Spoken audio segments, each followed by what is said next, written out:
ನಮಸ್ಕಾರ ವಿದ್ಯಾರ್ಥಿಗಳೇ.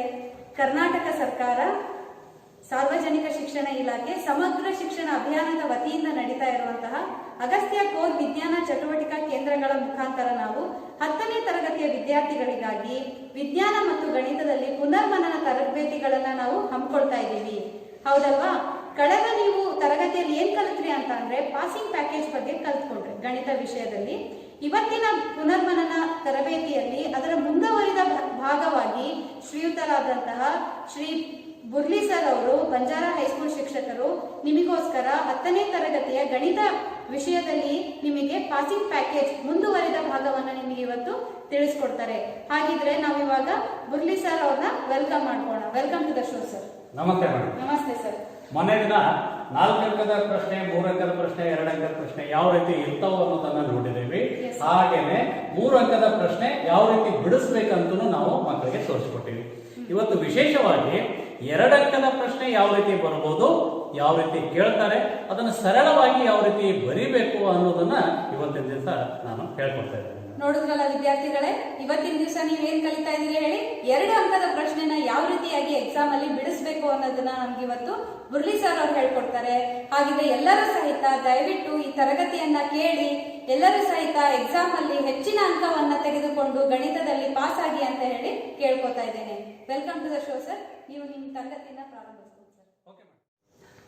ಹಲೋ ವಿದ್ಯಾರ್ಥಿಗಳೇ, ಗಣಿತದಲ್ಲೇ ವಿಶೇಷವಾಗಿ 4 ಅಂಕದ ಲೆಕ್ಕಗಳನ್ನ ನೀವು ಹಿಂದಿನ ತರಗತಿಯಲ್ಲಿ ನೋಡಿದ್ರಿ, ಹೌದಾ? ಈಗ 2 ಅಂಕದ ಪ್ರಶ್ನೆ ಯಾವ ಬರಲಿಕ್ಕೆ ಸಾಧ್ಯತೆ ಅದ ಅನ್ನೋದನ್ನ ನಾವು ಒಂದೊಂದಾಗಿ ಈಗ ನೋಡೋಣ. ಇಲ್ಲಿ ಸಮಾಂತರ ಶ್ರೇಣಿಯಲ್ಲಿ ಒಂದು ಪ್ರಶ್ನೆ ಇದೆ. ಒಂದು ಸಮಾಂತರ ಶ್ರೇಣಿಯ 17ನೇ ಪದವು 10ನೇ ಪದಕ್ಕಿಂತ 7 ಹೆಚ್ಚಾಗಿದ್ದರೆ ಸಾಮಾನ್ಯ ವ್ಯತ್ಯಾಸ ಕಂಡುಹಿಡಿಯಿರಿ. ಈ ಪ್ರಶ್ನೆ ಮೊದಲಿಗೆ ನೀವು ಸರಿಯಾಗಿ ಅರ್ಥ ಮಾಡ್ಕೊಳ್ರಿ. ಅರ್ಥ ಮಾಡಿದ ನಂತರ ಇಲ್ಲಿ ಕೊಟ್ಟಿರ್ತಕ್ಕಂಥ ಅಂಶಗಳು ಏನದವು ಅದನ್ನ ನಾವು ದತ್ತಾಂಶದಲ್ಲಿ ಬರೆದುಕೊಳ್ಳೋಣ. ದತ್ತಾಂಶ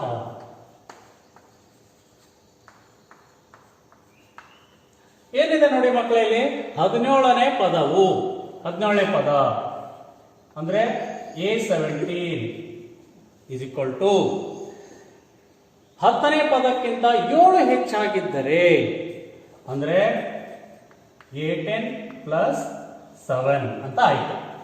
ಅವಾಗ ಏನ್ ಕಂಡುಹಿಡಿಬೇಕು? ಡಿ ಅನ್ನ ಕಂಡುಹಿಡಿಬೇಕು. ಇಷ್ಟು ನಮಗೆ ದತ್ತಾಂಶ ಅದೇ. ಹಾಗಾದ್ರೆ ಇದನ್ನ ದತ್ತಾಂಶವನ್ನ ಬಳಸಿಕೊಂಡು ನಾವು ಹೇಗೆ ಕಂಡುಹಿಡಿಬೇಕು ಅನ್ನೋದನ್ನ ಈಗ ಲೆಕ್ಕಾಚಾರ ಮಾಡೋಣ. ಓಕೆ ಮಕ್ಕಳೇ, ದತ್ತಾಂಶ ಬರೆದ ನಂತರ ನಾವು ನೇರವಾಗಿ ಸೂತ್ರಕ್ಕೆ ಬರೋಣಂತೆ. AN is equal to A plus N minus 1 into D. ಇದು ಸೂತ್ರ ತಮಗೆಲ್ಲ ಗೊತ್ತಿದ್ದಂತೆ. ಇಲ್ಲಿ N A17 ಅದೇ, A17 ಹಾಕ್ರಿ. ಆಗ A17 is equal to A plus 17 minus 1 into D ಆಯಿತು. ಇಲ್ಲಿ ಸರಳ ರೂಪಕ್ಕೆ ತರೋಣ ಇದನ್ನ. A17 is equal to A plus 16D. ಇದಕ್ಕೆ ಸಮೀಕರಣ 1 ಅಂತ ಕೊಡೋಣ. ಅದರಂತೆಯೇ ಈ ಸೂತ್ರದಲ್ಲಿ A10 ಅಂದ್ರೆ n is equal to 10 ಅನ್ನ ಹಾಕಿದಾಗ A10 is equal to A plus 9D ಅಂತ ಬರ್ತದೆ. ಇದು 2ನೇ ಸಮೀಕರಣ ಅಂತ ನಾವು ಕೊಡೋಣ. ಈಗ 1 ಮತ್ತು 2 ನಾವು ದತ್ತ ಏನು ತಗೊಂಡಿದ್ರಲ್ಲ, A17 is equal to A10 plus 7 ಇದರಲ್ಲಿ ಆದೇಶಿಸೋಣ. ಏನಾಯ್ತು ನೋಡ್ರಿ, A17 ಅಂದ್ರೆ A plus 16D ಬರೋಬ್ಬರಿ, A10 ಅಂದ್ರೆ A plus 9D, ಈ ಪ್ಲಸ್ 7 ಹಾಗೆ ಇಟ್ಕೊಂಡ್ಬಿಡೋಣ. ಈಗ ಈ ಭಾಗ A plus 9D ಅನ್ನ ಎಡಬದಿ ತರೋಣ. ಎಡಬದಿ ತಂದಾಗ ಏನಾಗ್ತದೆ ಮಕ್ಕಳೇ? A ಇದ್ದಿದ್ದು ಇಲ್ಲಿ ಮೈನಸ್ ಎ ಆಯ್ತು, ಪ್ಲಸ್ ಎ ಇದ್ದಿದ್ದು ಪ್ಲಸ್ 9D ಇದ್ದಿದ್ದು ಮೈನಸ್ 9D ಆಯ್ತು. ಈಗ ಮತ್ತೆ ಸರಳ ರೂಪಕ್ಕೆ ತರೋಣ. Plus A minus A cancel ಆಯ್ತು, ಉಳಿತು 16D ಮೈನಸ್ 9D ಬರೋಬ್ಬರಿ 7. ಈಗ 16D ಯಲ್ಲಿ 9D ಅನ್ನ ಕಳೆದಿವೆ ಅಂದ್ರೆ 7D ಉಳಿತು, 7D ಬರೋಬ್ಬರಿ 7. ಆದ್ದರಿಂದ D is equal to 7/7 is equal to 1. ಆದ್ದರಿಂದ ಡಿ ಯ ಬೆಲೆ 1.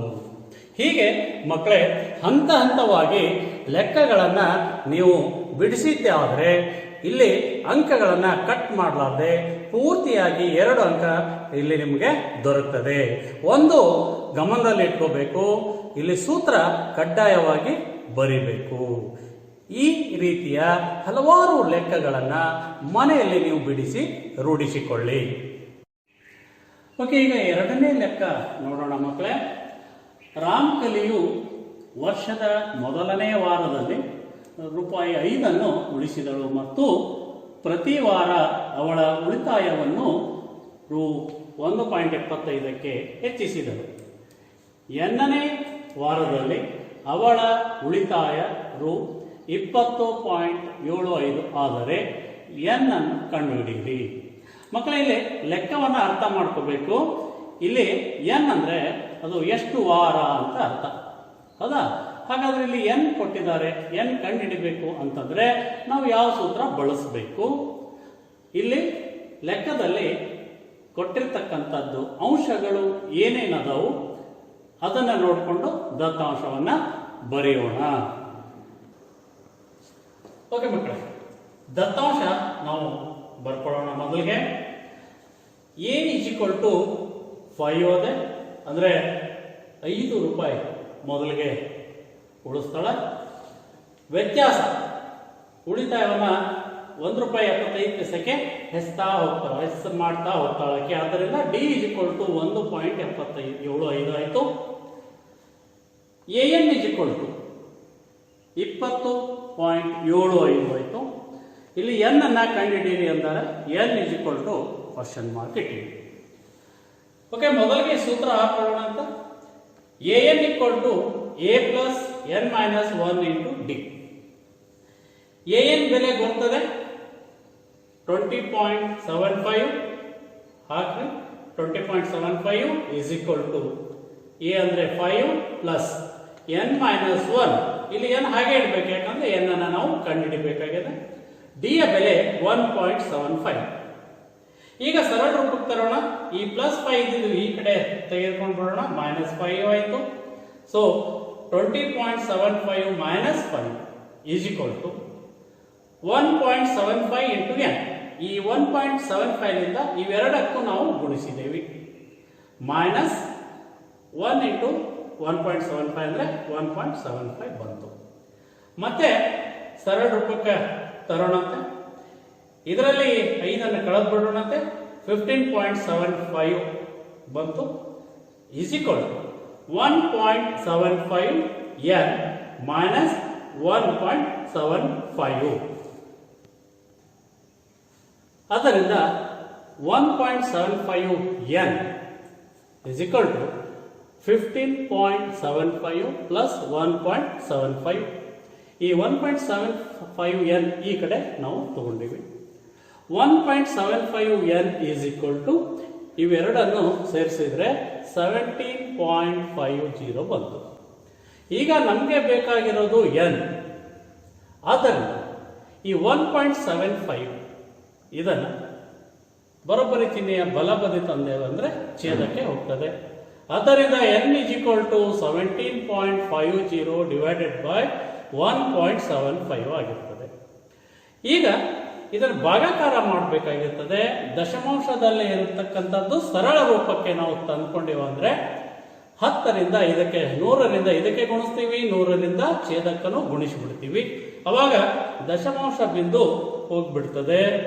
ಆದ್ದರಿಂದ n = 1750 / 175 ಆಯ್ತು. ಇಲ್ಲಿ 175 ಹತ್ತಲೇ 1750, ಆದ್ದರಿಂದ n = 10 ಆಯಿತು. ಹೀಗೆ ನಾವು ಎನ್ನದ ಬೆಲೆಯನ್ನ ಇಲ್ಲಿ ಕಂಡುಹಿಡಿಯಲಿಕ್ಕೆ ಸಾಧ್ಯತೆ ಇದೆ. ಈಗ ಸಮಾಂತರ ಶ್ರೇಣಿಯಲ್ಲಿ ಇನ್ನೊಂದು ಲೆಕ್ಕ ನೋಡೋಣಂತೆ. ಒಂದು ಸಮಾಂತರ ಶ್ರೇಣಿಯ ಮೊದಲ ಮತ್ತು ಕೊನೆಯ ಪದಗಳು ಕ್ರಮವಾಗಿ 17 ಮತ್ತು 350 ಆಗಿವೆ. ಸಾಮಾನ್ಯ ವ್ಯತ್ಯಾಸ 9 ಆದರೆ ಪದಗಳ ಸಂಖ್ಯೆ ಎಷ್ಟು ಮತ್ತು ಅವುಗಳ ಮೊತ್ತ ಎಷ್ಟು ಅಂತ ಇಲ್ಲಿ ಕೇಳಿದ್ದಾರೆ. ನೋಡಿ, ಇಲ್ಲಿ ಮೊದಲೇ ಪದ ಅಂದ್ರೆ ಇದು ಎ, ಕೊನೆ ಪದ ಎಲ್, ಕೊನೆ ಪದ ಎಲ್ ಅಂತ ಹೇಳ್ತೀವಿ, ಅದು an ಆಗಿರ್ತದೆ ಮತ್ತು ಸಾಮಾನ್ಯ ವ್ಯತ್ಯಾಸ ಡಿ. ಹಾಗಾದ್ರೆ ಮೊದಲಿಗೆ ದತ್ತಾಂಶ ಬರೆದು ನಾವು ಲೆಕ್ಕ ಬಿಡಿಸಲಿಕ್ಕೆ ಪ್ರಾರಂಭ ಮಾಡೋಣ. ಓಕೆ ಮಕ್ಕಳೇ, ಮೊದಲಿಗೆ ಇಲ್ಲಿ ದತ್ತಾಂಶ ಬರ್ಕೊಳ್ಳೋಣಂತೆ. ದತ್ತಾಂಶದಲ್ಲಿ a = 7, l = 350, d = 9 ಕೊಟ್ಟಿದ್ದದೆ. ಇನ್ನು ಏನ್ ಕಂಡುಹಿಡಿಬೇಕು? n ಅನ್ನ ಕಂಡುಹಿಡಿಬೇಕು. n ಕ್ವಶನ್ ಮಾರ್ಕ್, sn ಕಂಡುಹಿಡಿಬೇಕು. sn ಕ್ವಶನ್ ಮಾರ್ಕ್ ಆಯ್ತು, ಹೌದಾ? ಹಾಗಾದ್ರೆ ಇಲ್ಲಿ ಯಾವ ಸೂತ್ರವನ್ನ ಬಳಸಬೇಕು? ಮತ್ತೆ ನಾವು l = a + n - 1 × d. ಏನ್ ಸರ್ an ಸೂತ್ರ ಹಾಕ್ಬಿಟ್ರಲ್ಲ ಅಂತ ನೀವು ಇಲ್ಲಿ ಕೇಳ್ತೀರಿ, ಹೌದಾ? ನಾನು ಆಗಲೇ ಹೇಳಿದ್ದೆ ನಿಮ್ಗೆ, ಎಲ್ ಅಂದ್ರೇನೆ ಕೊನೆ ಪದ ಅಂದ್ರೆ an. ನಾವು ಇಲ್ಲಿ ಎಲ್ ಯಾಕೆ ಇಟ್ಕೋಬೇಕಪ್ಪ ಅಂತಂದ್ರೆ ನಮಗೆ ಕೊನೆ ಪದಲ್ಲಿ ಎಲ್ ಕಂಡು ಹಿಡಿಬೇಕಾಗ್ತದಲ್ಲ, ಆದ್ದರಿಂದ ನಾವು ಎಲ್ ಕೊಟ್ಟಿದ್ದಾರೆ ಅದನ್ನೇ ನಾವಿಲ್ಲಿ ಇಟ್ಕೊಂಡಿದ್ದೇವೆ. L = a + n - 1 × d.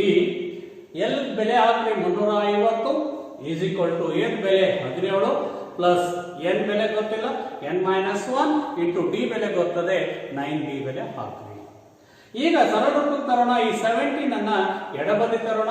350 - 17 n - 1 × d ಆಯಿತು. ಈಗ ಇದರಲ್ಲಿ ಕಳೆದ್ಬಿಡೋಣಂತೆ. 333 ಬಂತು. ಈ 9 ಎಡಗಡೆ ತಂದ್ಬಿಡೋಣ, ಅದು ಛೇದಕ್ಕೆ ಬರ್ತದೆ. ಆದ್ದರಿಂದ 333/9 ಬರೋಬ್ಬರಿ n - 1 ಬಂತು. ಓಕೆ, 333ಕ್ಕೆ 9ರಿಂದ ಭಾಗಿಸಿದಾಗ 37 ಬಂತು. 37 ಬರೋಬ್ಬರಿ n - 1.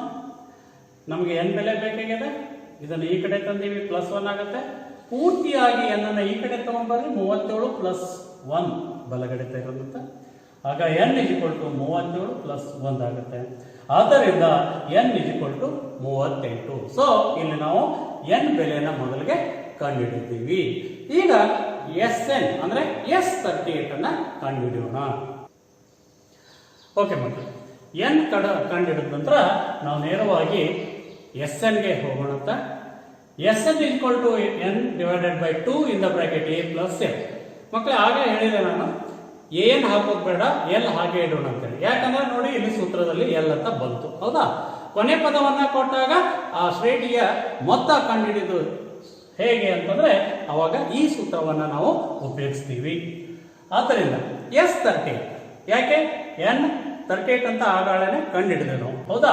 ಸೊ S38 = n/2 ಅಂದ್ರೆ 38/2 in the bracket a ಅಂದ್ರೆ 17 ಪ್ಲಸ್ l ಅಂದ್ರೆ 350. ಈಗ ಸರಳ ರೂಪಕ್ಕೆ ತಂದ್ಬಿಡೋದು ಇಷ್ಟೇ, ಮತ್ತೊಂದೇನಿಲ್ಲ. ಇಲ್ಲಿ ನೋಡ್ರಿ, 38/2 ಮಾಡಿದ್ರೆ 19 ಬಂತು ಬೆಲೆ, ಗುಂಡ್ಲೆ 17 + 350 ಮಾಡಿದಾಗ 367 ಬಂತು. ಸೊ 19ಕ್ಕೆ 367ರಿಂದ ನಾವು ಗುಣಿಸಿದಾಗ 6973 ಬಂತು. ಇದು S38ರ ಬೆಲೆ ಆಗಿರ್ತದೆ. ಇದನ್ನ ಸ್ಪಷ್ಟವಾಗಿ ನೀವು ಬಾಕ್ಸ್ ನಲ್ಲಿ ಹಾಕಬೇಕು. ಮಕ್ಕಳೇ, ಇದರಲ್ಲಿ ಗಮನಿಸ್ರಿ, ನೀವು 2 ಅಂಕದ ಪ್ರಶ್ನೆ ಅದಾಗೂ ಕೂಡ ಸೂತ್ರ ಬಿಡಿಸಿದ್ರಿ, n ನ ಬೆಲೆ ಹಾಕಿದ್ರಿ, ಆಮೇಲೆ Sn ನ ಬೆಲೆ ಹಾಕಿದ್ರಿ, Sn ಅನ್ನ ಕಂಡುಹಿಡಿದ್ರಿ, ಹೌದಾ? ಹೀಗೆ ಸೂತ್ರ ಕಡ್ಡಾಯವಾಗಿ ಬರೋದು ನೀಟಾಗಿ ಬರ್ತಿದ್ದೆ ಆದರೆ ನಿಮಗೆ ಯಾವುದೇ ಅಂಕ ಕಟ್ ಮಾಡಲಾರ್ದೆ ಪೂರ್ಣ 2 ಅಂಕ ಈ ಲೆಕ್ಕಕ್ಕೆ ನಿಮಗೆ ದೊರಕುತ್ತದೆ. ಇಂಥವು ಲೆಕ್ಕಗಳು ಪುಸ್ತಕದಲ್ಲಿರ್ತಕ್ಕಂಥ ಮಾದರಿ ಲೆಕ್ಕಗಳನ್ನು ಬಿಡಿಸ್ರಿ, ಅಭ್ಯಾಸದ ಲೆಕ್ಕಗಳನ್ನು ಬಿಡಿಸ್ರಿ. ಇದರಲ್ಲಿ ಯಾವುದಾದ್ರೂ ಒಂದು ಲೆಕ್ಕ ನಿಮಗೆ ಬರಲಿಕ್ಕೆ ಸಾಧ್ಯತೆ ಇದೆ. ಓಕೆ, 2 ಅಂಕದ ಪ್ರಶ್ನೆ ಸಮಾಂತರ ಶ್ರೇಣಿಯಲ್ಲಿ ಯಾವ ತರನಾಗಿ ಬರ್ತಾವಂತ ನೋಡಿದ್ರಿ ಮಕ್ಕಳೇ. ಈಗ 2 ಚರಾಕ್ಷರಗಳಿರುವ ರೇಖಾತ್ಮಕ ಸಮೀಕರಣಗಳ ಜೋಡಿ ಈ ಅಧ್ಯಾಯದಲ್ಲಿ 2 ಅಂಕದ ಪ್ರಶ್ನೆ ಯಾವ ತರನಾಗಿ ಬರ್ತದೆ ಮತ್ತು ಹೇಗೆ ಬಿಡಿಸಬೇಕು ಅನ್ನೋದನ್ನ ನೋಡೋಣಂತೆ. ಇಲ್ಲಿ ಮುಖ್ಯವಾಗಿ ನಿಮ್ಗೆ ಗೊತ್ತಿದ್ದಂತೆ 3 ವಿಧಾನದಲ್ಲಿ ನೀವು ಬಿಡಿಸಬಹುದಾಗಿದೆ. ಹೇಳಿ ಮಕ್ಕಳೇ, ಯಾವ್ಯಾವು? ಒಂದನೇದು ವರ್ಜಿಸುವ ವಿಧಾನ, 2ನೇದು ಆದೇಶ ವಿಧಾನ, 3ನೇದು ಓರೆ ಗುಣಾಕಾರ ವಿಧಾನ. ಈ 3ರಲ್ಲಿ ಯಾವುದಾದ್ರೂ ಒಂದು ವಿಧಾನದಿಂದ ತಾವು ಬಿಡಿಸ್ಬೋದು. ಆದರೆ ಪ್ರಶ್ನೆಯಲ್ಲಿ ವರ್ಜಿಸುವ ವಿಧಾನದಿಂದ ಬಿಡಿಸಿ ಅಂತ ಕೇಳಿದರೆ ಕಡ್ಡಾಯವಾಗಿ ವರ್ಜಿಸುವ ವಿಧಾನದಿಂದನೇ ನಾವು ಬಿಡಿಸಬೇಕಾಗ್ತದೆ. ಆದೇಶ ವಿಧಾನದಿಂದ ಬಿಡಿಸಿ ಅಂತ ಕಡ್ಡಾಯವಾಗಿ ಕೇಳಿದರೆ ಆದೇಶ ವಿಧಾನದಿಂದನೇ ಬಿಡಿಸಬೇಕು. ಓರೆ ಗುಣಾಕಾರ ವಿಧಾನದಿಂದ ಬಿಡಿಸಿ ಅಂತಂದರೆ ಓರೆ ಗುಣಾಕಾರದಿಂದನೇ ನಾವು ಬಿಡಿಸಬೇಕಾಗ್ತದೆ ಮಕ್ಕಳೇ. ಆದ್ದರಿಂದ ಈ ಮೂರೂ ವಿಧಾನ ನೀವು ಸ್ವಲ್ಪ ರೂಢಿ ಮಾಡಿಕೊಳ್ಬೇಕು. ಈಗ ನಾನು ಒಂದು ಉದಾಹರಣೆಯನ್ನು ತೆಗೆದುಕೊಂಡು ಅದೇ ಉದಾಹರಣೆಗೆ ಮೂರೂ ವಿಧಾನವನ್ನು ನಾನು ಬಿಡಿಸಿ ತೋರಿಸ್ತೇನಂತೆ. ಇಲ್ಲಿ ಇನ್ನೂ ಒಂದು ಅಂಶ ತಾವು ಗಮನಿಸಬೇಕು. ಇದು 2 ಅಂಕದ ಪ್ರಶ್ನೆ ಇರೋದ್ರಿಂದ ಬಹಳಷ್ಟು ಸಮಯ ವ್ಯರ್ಥ ಮಾಡಲಾರದೆ ಕೇವಲ 4 ನಿಮಿಷದಲ್ಲಿ ಈ ಪ್ರಶ್ನೆಗೆ ಉತ್ತರವನ್ನು ಬಿಡಿಸುವುದನ್ನು ನೀವು ರೂಢಿಸಿಕೊಳ್ಬೇಕು. ಅಂದ್ರೇ ವೇಗವಾಗಿ ಪ್ರಶ್ನೆ ಪತ್ರಿಕೆ ನೀವು ಬಿಡಿಸ್ಲಿಕ್ಕೆ ಸಾಧ್ಯ ಆಗ್ತದೆ. ಬನ್ನಿ ಮಕ್ಕಳೇ, ಈಗ ಒಂದು ಉದಾಹರಣೆನ ಇಲ್ಲಿ ಒಂದು ಉದಾಹರಣೆ ತೆಗೆದುಕೊಳ್ಳುವಂತೆ. ಈ ಉದಾಹರಣೆಯನ್ನು ನಾವು ಮೂರೂ ವಿಧಾನಕ್ಕೆ ಆದೇಶಿಸಿ ಲೆಕ್ಕ ಬಿಡಿಸೋಣ. ಅಲ್ಲೇ ಎಕ್ಸ್ ಮತ್ತು ವೈ ಬೆಲೆಗಳನ್ನು ಕಂಡುಹಿಡಿಯೋಣ. ಕೊನೆ ಉದಾಹರಣೆ ತೆಗೆದುಕೊಳ್ಳೋಣಂತೆ. ಎಕ್ಸ್ ಪ್ಲಸ್ 2y ಪ್ಲಸ್ 1 ಇನ್ನೊಂದು 2x ಪ್ಲಸ್ y ಮೈನಸ್ 4. ಇದರಲ್ಲಿ 1ನೇ ವಿಧಾನ ವರ್ಜಿಸುವ ವಿಧಾನ. ಇದನ್ನು ನಾವು ಈ ರೀತಿಯಲ್ಲಿ ಬರೆದುಕೊಳ್ಳುವಂತೆ. ನೋಡ್ರಿ, ಪ್ಲಸ್ 1 ಇದ್ದಿದ್ದು ಈ ಕಡೆ ಬಂತು, ಮೈನಸ್ 1 ಆಯಿತು. ಇಲ್ಲಿ 2x ಪ್ಲಸ್ y, ಈ ಮೈನಸ್ 4 ಇದ್ದಿದ್ದು ಬಲಗಡೆ ತಂದೀವಿ, ಪ್ಲಸ್ 4 ಆಯಿತು. ಓಕೆ, ಇದಕ್ಕೆ 1 ಅಂತ ಕೊಡೋಣ, ಇದಕ್ಕೆ 2 ಅಂತ ಕೊಡೋಣ. ಈಗ x ಅಥವಾ y ಯಾವುದಾದ್ರೂ ಒಂದನ್ನು ವರ್ಜಿಸಬೇಕು, ಹೌದಾ? ಈ 1ನೇ ಸಮೀಕರಣಕ್ಕೆ 2ರಿಂದ ನಾವು ಗುಣಿಸಿದಾಗ ಇಲ್ಲಿ 2x ಆಗ್ತದೆ, 2x ನಲ್ಲಿ 2x ಕಳೆದ್ರೆ 0 ಆಗ್ತದೆ. ಅಥವಾ ಇಲ್ಲಿ y ಇದೆ, ಈ ಸಮೀಕರಣಕ್ಕೆ 2ರಿಂದ ಗುಣಿಸಿದ್ರೆ ಇದು 2y ಆಗ್ತದೆ, 2y ನಲ್ಲಿ 2y ಕಳೆದ್ರೆ 0 ಆಗುತ್ತೆ, ಹೌದಾ? ನಾವು 1ನೇ ಸಮೀಕರಣದಲ್ಲಿನೇ 2ರಿಂದ ಗುಣಿಸಿ ಬಿಡೋಣ. ಏನಾಗುತ್ತೆ ನೋಡಿ ಮಕ್ಕಳೇ, ಇಲ್ಲಿ 2ರಿಂದ ಗುಣಿಸಿದಾಗ 2x plus 4y is equal to minus 2y. Okay, ಈ 2ನೇ ಸಮೀಕರಣ ಯಥಾವತ್ತಾಗಿ ಬರೆದು ಬಿಡೋಣ. ನೋಡ್ರಿ, ಇಲ್ಲಿ 2x plus y is equal to 4. ಇಲ್ಲಿ ಕಳಿಬೇಕಂದ್ರೆ ನಿಮ್ಗೆ ಬರ್ತದೆ, ಚಿಹ್ನೆಯನ್ನು ನಾವು ಬದಲಾವಣೆ ಮಾಡ್ತೀವಿ, ಚಿಹ್ನೆಯನ್ನು ಬದಲಾವಣೆ ಮಾಡಿ ಕೂಡಿಸ್ತೀವಿ. ಇದನ್ನು ಗಮನದಲ್ಲಿ ಇಟ್ಕೋಬೇಕು ಮಕ್ಕಳೇ. ಈ 2x ನಲ್ಲಿ 2x ಕಳೆದೇವಿ, 0 ಬಂತು. 4y ನಲ್ಲಿ ಮೈನಸ್ 5 ಇದೆ ನೋಡಿ, 1y ಹೋಯ್ತಂದ್ರೆ 3y ಈಸ್ ಈಕ್ವಲ್ ಟು, ಇಲ್ಲಿ ಮೈನಸ್ ಇದೆ, ಇಲ್ಲಿ ಮೈನಸ್ ಇದೆ, 2 ಮೈನಸ್ ಇದ್ದಾಗ ಕೂಡಿಸ್ಬೇಕು, ಮೈನಸ್ 6 ಬಂತು. ಹಾಗಾದ್ರೆ y is equal to minus 6 divided by 3 is equal to minus 2. 3 minus 2 ಬಂತು, y is equal to minus 2 ಬಂತು. ಓಕೆನಾ? ಒಂದು ಅಂತ ಆಯಿತು. ಈಗ ಈ y is equal to 2 ಬೆಲೆಯನ್ನು 1ನೇ ಸಮೀಕರಣದಲ್ಲಿ ನಾವು ಆದೇಶಿಸೋಣ. 1ನೇ ಸಮೀಕರಣ y is equal to minus 2 ಅನ್ನು 1ರಲ್ಲಿ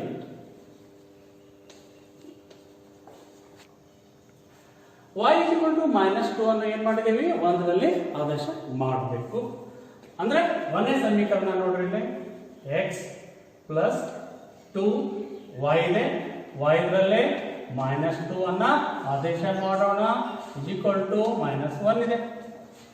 ಇಲ್ಲಿ ಸಿಂಪ್ಲಿಫಿಕೇಶನ್ ಮಾಡೋದು ಬಹಳ ಮುಖ್ಯ, ಹೌದಾ? ಏನಾಯ್ತು ನೋಡಿ, x plus into minus, minus 2 into 2, 4 is equal to minus 1. ಇದನ್ನ ಈ ಕಡೆ ತರೋಣ. So x is equal to minus 4 ಇದ್ದದ್ದು ಈ ಕಡೆ ಬಂತಂದ್ರೆ ಪ್ಲಸ್ 4 ಆಗ್ತದೆ, 4 minus 1 ಆಯಿತು. therefore x is equal to 3 ಆಯಿತು, ಹೌದಾ? ಆದ್ದರಿಂದ ಎರಡು ಬೆಲೆ ನಮಗೆ ಬಂತು. ಉತ್ತರ ಬರೀಬೇಕು, x is equal to 3 ಮತ್ತು y is equal to minus 2. ನೋಡಿ ಮಕ್ಕಳು, ಹೀಗೆ ನೀವು ವರ್ಜಿಸುವ ವಿಧಾನದಿಂದ x ಮತ್ತು y ಬೆಲೆಗಳನ್ನು ಕಂಡುಹಿಡಿದ್ರಿ, ಹೌದಾ? ಈಗ ಮುಂದಿನ ವಿಧಾನಕ್ಕೆ ಹೋಗೋಣ.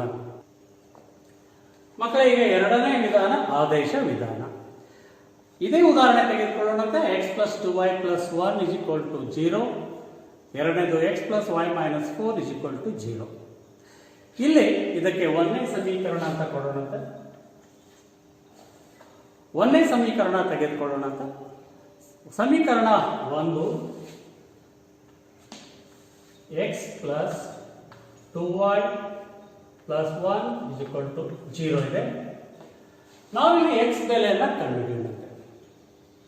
ಹೇಗೆ ಕಂಡುಹಿಡಿಯಬೇಕು ನೋಡ್ರಿ. ಇದು x ಇಲ್ಲೇ ಇಡೋಣಂತೆ. ಇಸ್ ಈಕ್ವಲ್ ಟು ಈ 2xy ಪ್ಲಸ್ 1 ಆ ಕಡೆ ತಗೊಳ್ಳೋಣ, ಮೈನಸ್ 2y ಮೈನಸ್ 1 ಆಗುತ್ತೆ.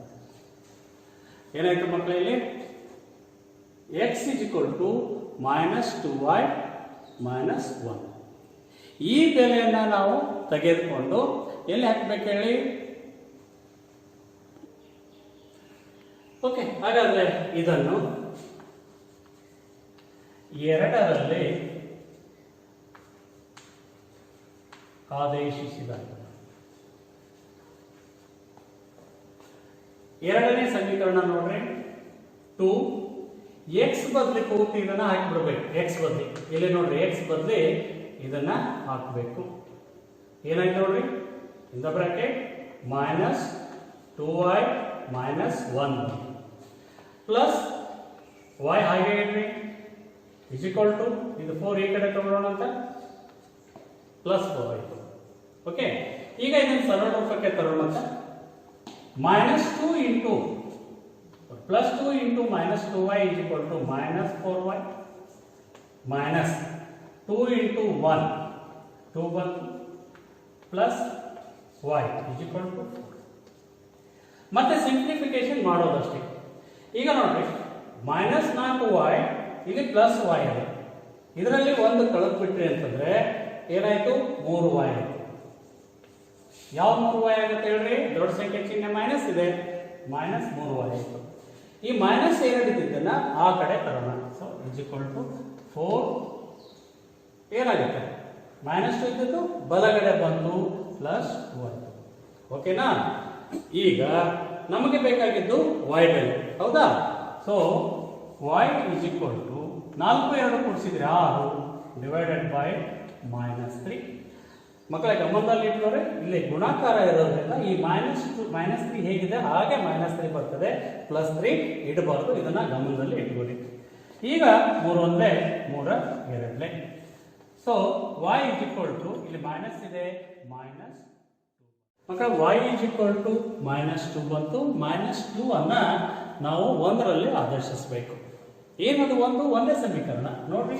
ಒಂದೇ x plus 2y plus 1 is equal to 0 ಇದೆ. ಇದರಲ್ಲಿ ನಾವು ಆದೇಶ ಮಾಡೋಣಂತೆ. ಏನಾಗುತ್ತೆ ನೋಡ್ರಿ, x plus 2 in the bracket minus 2 plus 1 equal to 0. ಓಕೆನಾ. ಈಗ x plus into minus minus 2 4 ಇದು ಪ್ಲಸ್ 1 ಹಾಗೆ. ಓಕೆ, x ಮೈನಸ್ 4 ಇದು ಪ್ಲಸ್ 1 ಇದೆ ಅಂದರೆ ಎಷ್ಟು ಬೀಳ್ತು, minus 3 equal to 0. Therefore x is equal to 3 ಬಂತು. ಆದ್ದರಿಂದ ನಾವೇನು ಬರ್ತೀವಿ, x ಇಸ್ ಈಕ್ವಲ್ ಟು 3 ಮತ್ತು y is equal to minus. ನೋಡಿ ಮಕ್ಕಳೇ, ಒಂದೇ ವರ್ಜಿಸುವ ವಿಧಾನಕ್ಕೆ ಕಂಪೇರ್ ಮಾಡ್ರಿ. ಏನಿದೆ, ವರ್ಜಿಸುವ ವಿಧಾನದಲ್ಲಿ x is equal to 3 y is equal to minus 2 ಬಂದಿತ್ತು. ಆದೇಶ ವಿಧಾನದಲ್ಲಿ ಅದೇ ಬೀಜೋಕ್ತಿಗಳನ್ನು ತೆಗೆದುಕೊಂಡೇವಿ. x is equal to 3 y is equal to minus 3 ಬಂತು. ಹೌದಾ ಮಕ್ಕಳೇ. ಈಗ ಕೊನೆಯದು ಇರ್ತಕ್ಕಂಥದ್ದು ಯಾವುದು, ವೆರಿ ಗುಡ್, ಓರೆ ಗುಣಾಕಾರ. ಅದು ಒಂದು ಇದೇ ಒಂದು ಬೀಜೋಕ್ತಿಗಳಿಗೆ ತೆಗೆದುಕೊಂಡು ಬಿಡಿಸೋಣ ಮಕ್ಕಳೇ. ಈಗ ಇದರಲ್ಲಿ ಕೊನೆಯ ವಿಧಾನವನ್ನು ನಾವು ನೋಡೋಣಂತ. ಕೊನೆಯ ವಿಧಾನ ಓರೆ ಗುಣಾಕಾರ ವಿಧಾನ, ಹೌದಾ. ಒಂದು ಸಮೀಕರಣದ ಆದರ್ಶ ರೂಪ ax plus by plus c is equal to 0, ಹೌದಾ. ಈಗ ಓರೆ ಗುಣಾಕಾರ ಮಾಡಬೇಕಂದ್ರೆ ಆ ಸೂತ್ರವನ್ನು ನಾವು ನೆನಪಿನಲ್ಲಿ ಇಟ್ಕೋಬೇಕು. ಅದು ಹೇಗೆ ಸೂತ್ರವನ್ನು ನಾವು ನೆನಪಿನಲ್ಲಿ ಇಟ್ಕೋಬೇಕು ಅನ್ನೋದನ್ನ ಈಗ ನೋಡೋಣ. ax plus by plus c equal to 0 ಇದನ್ನು ಆದರ್ಶ ರೂಪದಲ್ಲಿ ತೆಗೆದುಕೊಂಡಾಗ ಇದರ ಸಹಪವರ್ತನ ಇದೊಂದು ಸ್ಥಿರಾಂಕ. ಇಲ್ಲಿ ನಾವು ಒಂದೇ ಸಮೀಕರಣಕ್ಕೆ ಇಲ್ಲಿ a1 b1 c1 ಅಂತ ತೆಗೆದುಕೊಳ್ತೀವಿ. ಅದರ ಹಾಗೆಯೇ ಎರಡನೇ ಸಮೀಕರಣಕ್ಕೆ ನಾವು a2 b2 c2 ಅಂತ ತೆಗೆದುಕೊಳ್ತೀವಿ. ಇದನ್ನು ಉಪಯೋಗಿಸಿಕೊಂಡು ಸೂತ್ರ ಹೇಗೆ ಬರೀಬೇಕು ಒಂದು ಟೆಕ್ನಿಕ್ ಹೇಳ್ಬಿಡ್ತೀನಿ ನೋಡಿ ಮಕ್ಕಳೇ. a1 b1 c1 a1 b1 c1 ಬರೀರಿ ಮೇಲ್ಗಡೆ, ಕೆಳಗಡೆ a2 b2 c2 a2 b2 c2 ಬರೀರಿ. ಇಲ್ಲಿ ಇದನ್ನು ತೆಗೆದುಬಿಡ್ರಿ, ಇದನ್ನು ತೆಗೆದುಬಿಡ್ರಿ, ಇದು ಹೋಯ್ತು, ಇಷ್ಟು ಉಳಿದು. ಇದರಲ್ಲಿ ಇವು ಎರಡು ಸೇರಿ ಒಂದು ಎಕ್ಸ್ ಅಂತ ಇಡ್ರಿ, ಇದು ಎರಡು ಭಾಗ ಸೇರಿ y ಇಡ್ರಿ, ಈ ಎರಡು ಭಾಗ ಸೇರಿ ಇಲ್ಲಿ 1 ಇಡ್ರಿ. ಓಕೆನಾ? ಈಗ ಇದನ್ನ ಓರೆ ರೇಖೆಯನ್ನ ಇಲ್ಲಿ ಹಾಕ್ರಿ. ಹೀಗೆ ಅಂದ್ರೆ ಓರೆ ಗುಣಾಕಾರ ಮಾಡೋದು ಅಂತಾನೆ ಅರ್ಥ. ಹೌದಾ? ಇದನ್ನೇ ನಾನು ಇಲ್ಲಿ ಬರೀತೀನಿ ನೋಡಿ ಮಕ್ಕಳು, ಹೇಗಾಗುತ್ತೆ ಇದು x divided by b1 c2 minus b2 c1 is equal to y divided by ಈ ಭಾಗ c1 a2 minus c2 a1 ಇನ್ನ ಈ ಭಾಗ this is equal to 1 divided by a1 b2 minus a2 b1. ಇನ್ನೂ ಒಂದು ನಿಮಗೆ ನೆನಪಿನಲ್ಲಿ ಇಡಬೇಕಪ್ಪ ಅಂತಂದ್ರೆ ಇಲ್ಲಿ ಸರಿಯಾಗಿ ಲಕ್ಷ್ಯ ಕೊಡ್ರಿ. ಎಕ್ಸ್ ಇದು ಇದರ ಸಹಪವರ್ತನ ಎ ಆಗಿದೆ, ಇಲ್ಲಿ ಎಕ್ಸ್ ನ ಸಹಪವರ್ತನ ಎ ಆಗಿದೆ, ಇಲ್ಲಿ ಎ ಬರೋದಿಲ್ಲ ನೋಡ್ರಿ, ಬಿ ಮತ್ತು ಸಿ ಅಷ್ಟೇ ಇದೆ. ಅದೇ ರೀತಿ y ನ ಸಹಪವರ್ತನ ಬಿ ಇದೆ, ಇಲ್ಲಿ ಬಿ ಬರೋದೇ ಇಲ್ಲ, ಸಿ ಮತ್ತು ಎ ಇದೆ. ಅದೇ ರೀತಿ ಇಲ್ಲಿ ಕಾನ್ಸ್ಟೆಂಟ್ ನಂಬರ್ ಇಲ್ಲಿ ಸಿ ಇದೆ, ಇಲ್ಲಿ ಸಿ ಬರೋದಿಲ್ಲ, ಎ ಬಿ ಬಂದಿದೆ. ಇದನ್ನ ನೀವು ಗಮನದಲ್ಲಿ ಇಡಬೇಕು. ಇದಕ್ಕೆ ನಾವು ಮೊದಲಿನ ಎರಡು ಸಮೀಕರಣಗಳನ್ನು ತೆಗೆದುಕೊಂಡು ಎಕ್ಸ್ ಮತ್ತು ವೈ ಬೆಲೆಯನ್ನು ಕಂಡುಹಿಡಿಯೋಣ. ಇಲ್ಲಿ ಉದಾಹರಣೆ ತೆಗೆದುಕೊಳ್ಳುವಂತೆ x plus 2y plus 1 is equal to 0, 2x plus y minus 4 is equal to 0. ಇಲ್ಲಿ ಒಂದನೇ ಸಮೀಕರಣದಲ್ಲಿ a ಇಸ್ ಈಕ್ವಲ್ ಟು 1 ಇದೆ, ಇಲ್ಲಿ b is equal to 2, c is equal to 1. ಇದೇ ರೀತಿ ಎರಡನೇ ಸಮೀಕರಣದಲ್ಲಿ a2 ತೆಗೆದುಕೊಳ್ಳೋಣ. a2 x ದ ಸಹಪವರ್ತನ 2, b2 y ದ ಸಹಪವರ್ತನ 1, ಇಲ್ಲಿ c2 ಮೈನಸ್ 4 ಇದೆ, ಮೈನಸ್ 4 ಬರ್ತೀವಿ. ಈಗ ಸೂತ್ರ ಬರೆದುಕೊಳ್ಳೋಣ ಅಂತ ಆಗಲೇ ನಾವು ಸೂತ್ರ ಹೇಗೆ ಸರಳ ರೂಪದಲ್ಲಿ ನೆನಪಿಟ್ಕೋಬೇಕು ಅಂತ ಹೇಳಿದೇವಿ, ಆ ರೀತಿ ನೆನಪಿನಲ್ಲಿ ಇಟ್ಕೊಂಡು ಈ ಸೂತ್ರ ಬರ್ದೇವಿ. ಈ ಸೂತ್ರದಲ್ಲಿ ಈ ಬೆಲೆಗಳನ್ನ ಹಾಕ್ತಾ ಹೋಗ್ಬಿಡೋಣಂತೆ. X divided by b1 c2 ಏನಿದೆ ನೋಡ್ರಿ, b1 c2 2 minus 4 minus b2 c1 1 into 1. ಅದೇ ರೀತಿ y divided by c1 a2 1 into 2 minus c2 a1 minus 4 into 1. ಅದೇ ರೀತಿ is equal to 1 divided by a1 b2 ಅಂದ್ರೆ 1 ಇಂಟು 1 ಮೈನಸ್ a2 b1 ಅಂದ್ರೆ minus 2 into 2. ಇದನ್ನ ಸರಳ ರೂಪಕ್ಕೆ ತರೋದಷ್ಟೇ, ಮತ್ತೇನಿಲ್ಲ. ನೋಡಿ ಏನಾಯ್ತು, x divided by 2 into minus 4 is equal to minus 8 minus 1 into 1 is equal to 1 ಆಯಿತು. ಅದೇ ರೀತಿ is equal to y divided by 2 ಅಂದ್ರೆ 2 ಮೈನಸ್ ಇಂಟು ಮೈನಸ್ ಪ್ಲಸ್ ಆಯಿತು, ಪ್ಲಸ್ 4 ಆಯಿತು, is equal to 1 divided by 1 ಒಂದೇ 1 ಮೈನಸ್ 2 ಅಂದ್ರೆ 4. So 1 divided by 1 minus 4. ಈಗ ಮತ್ತೆ ಸರಳ ರೂಪಕ್ಕೆ ತರೋಣ ಅಂತ minus 8 minus 1 is equal to minus 9 ಆಯಿತು. X divided by minus 9 is equal to y divided by 6 is equal to 1 upon minus 3 ಆಯಿತು. ಈಗ ಈ ಎಕ್ಸ್ ಬಾಗಿಲೆ ಮೈನಸ್ 9 ಇದನ್ನ 1 ಡಿವೈಡೆಡ್ ಬೈ ಮೈನಸ್ 3ಗೆ ಸಮೀಕರಿಸೋಣ, ಅಂದರೆ ನಮಗೆ ಎಕ್ಸ್ ಬೆಲೆ ಬರ್ತದೆ. ಅದೇ ರೀತಿ y ಬಾಗಿಲೆ 6 is equal to 1 divided by minus 3ಗೆ ಸಮೀಕರಿಸೋಣ, ಆಗ y ಬೆಲೆ ನಮಗೆ ಸಿಗುತ್ತದೆ.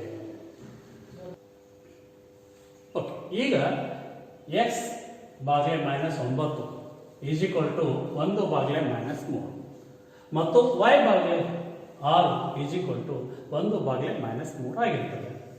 ಸರಳ ರೂಪಕ್ಕೆ ತರೋಣಂತೆ ಈ ಮೈನಸ್ 9 ಬಲಗಡೆ ತಂದಾಗ x is equal to minus 9 divided by minus 3 ಹಾಗೆ ಉಳಿತದೆ, ಮತ್ತು y ಇಸ್ ಈಕ್ವಲ್ ಟು ಈ 6 ಈ ಕಡೆ ಹೋಯಿತು 6 ಡಿವೈಡೆಡ್ ಬೈ ಮೈನಸ್ 3 ಉಳಿತು.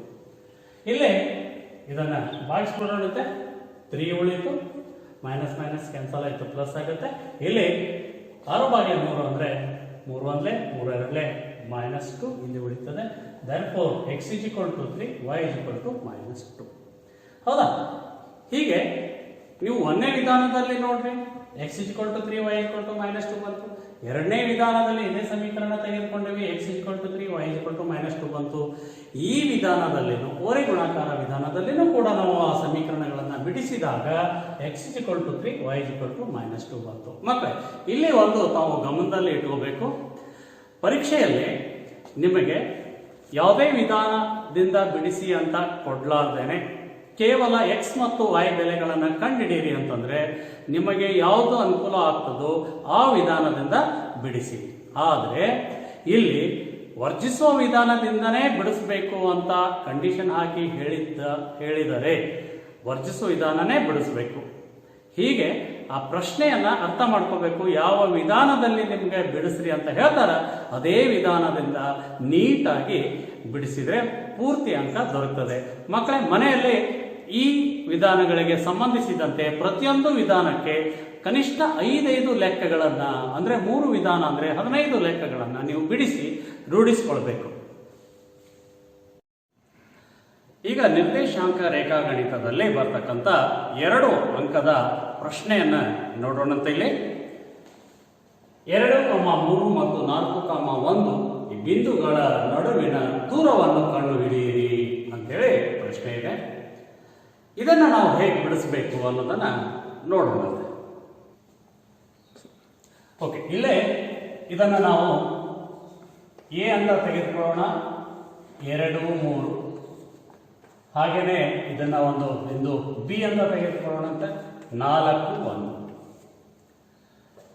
ಇದನ್ನ x1 y1 ಅಂತ ತೆಗೆದುಕೊಳ್ಳೋಣ, ಇದನ್ನ x2 y2 ಅಂತ ತೆಗೆದುಕೊಳ್ಳೋಣಂತೆ.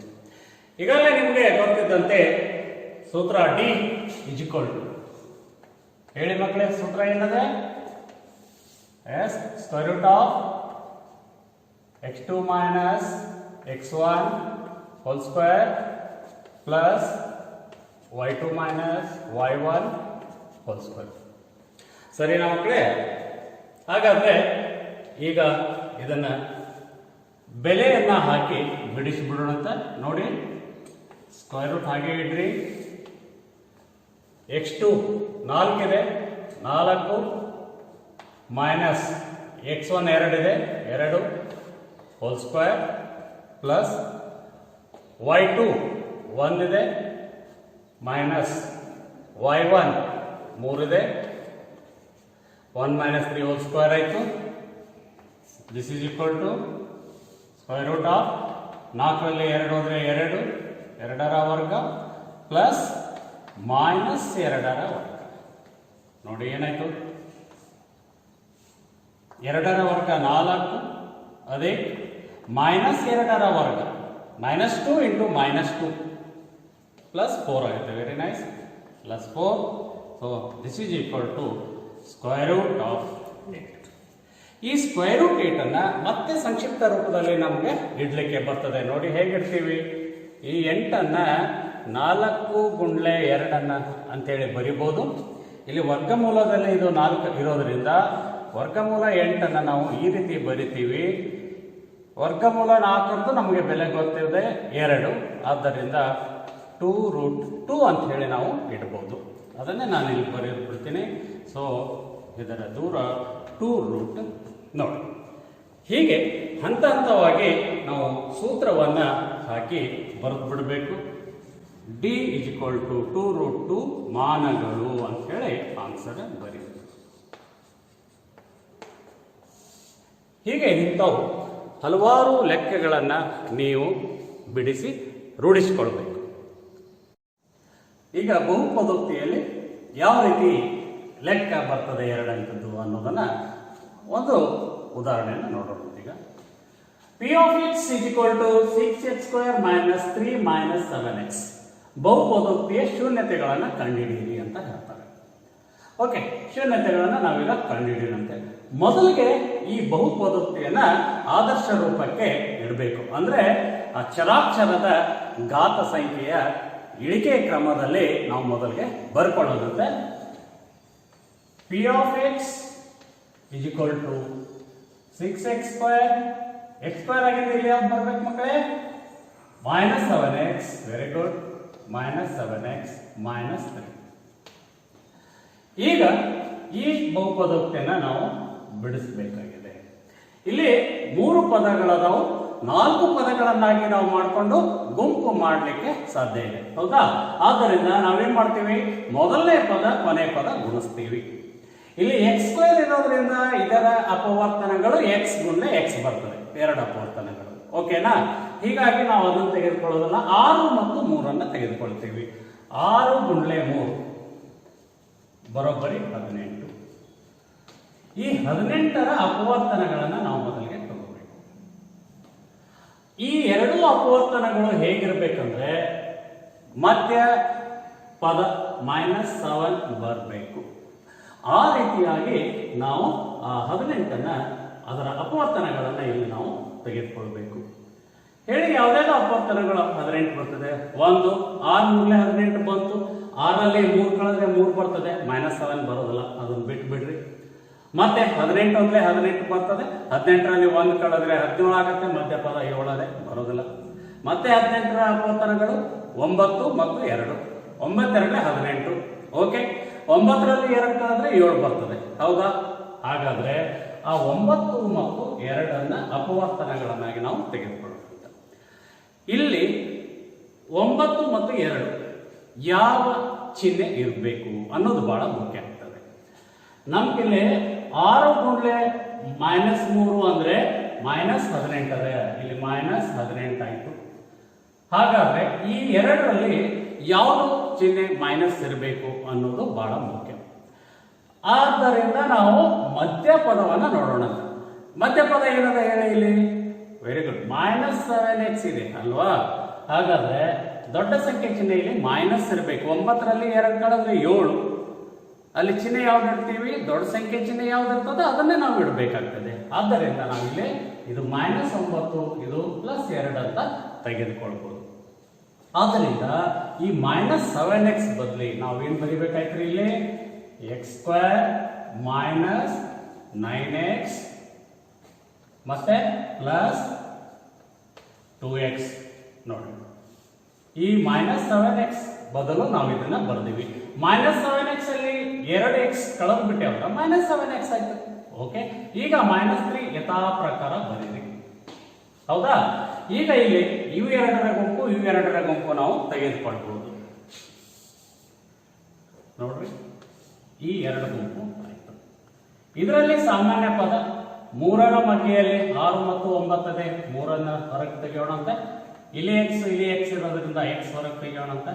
3 2 6 ಅಂದ್ರೆ 2, ಇಲ್ಲಿ x into x x² 2x ಬಂತು. -3x ಇಲ್ಲಿ 9x ಅದೇ. ಹಾಗಾದ್ರೆ 3x ಗೆ ಏನನ್ನ ಗುಣಿಸಿದ್ರೆ -9x ಆಗುತ್ತೆ. ಓಕೆ, 3. ಓಕೆನಾ? ಇದು ಸರಿ ಯಾವ್ದಲ್ಲ, ನೀವೇ ನೋಡ್ಕೋಬಹುದು. ಹೇಗೆ? 3 into 2 6 x into x x². Very good. ನಂತರ ಇದು minus into plus -3 into 3 9 into x. Okay, ಈ ಭಾಗ ಸರಿ ಆಯ್ತು. ಇನ್ನು ಈ ಭಾಗದಲ್ಲಿ ಯಾವುದೇ ಸಾಮಾನ್ಯ ಪದ ಬರಲಿಲ್ಲ ಅಂದ್ರೆ ನಾವೇನ್ ಮಾಡ್ತೀವಿ? 1ಅನ್ನ ಸಾಮಾನ್ಯ ಪದವಾಗಿ ತೆಗೆದುಕೊಳ್ತೀವಿ.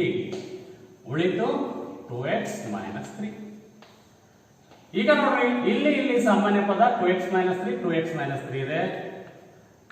2x -3 ಸಾಮಾನ್ಯ ಪದ ಹೊರಗೆ ತೆಗೆಯೋಣಂತೆ. ಉಳಿತು 3x +1.